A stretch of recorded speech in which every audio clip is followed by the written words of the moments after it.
ছাদ বাগান অথবা বারান্দায় অথবা ঘরের আঙ্গিনায় যেখানেই হোক না কেন, বাগানের একটা আলাদা পরিবেশ আছে।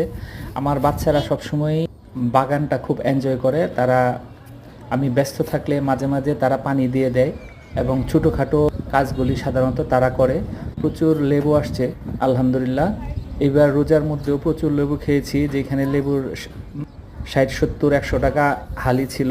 ইনশাল্লাহ প্রচুর লেবু হয়েছে এবং সবজিও হয়েছে, কাঁচামরিচ সব কিছু মিলিয়ে প্রতিদিনই কিছু না কিছু ওঠানো হয়। এখন আবার বর্ষাকালীন সবজি ধুন্দুল, কাকরুল, করল্লা এগুলো ভালো হয়। বাচ্চারা সবসময় এই জিনিসগুলো দেখে কখন কি হয় এবং তারা খুব মজা করে যে আজকে কিছু সবজি উঠানো হয়েছে, তারাই কেটে কেটে উঠানো হয়েছে, কেচি দিয়ে কেটে কেটে উঠাইছে।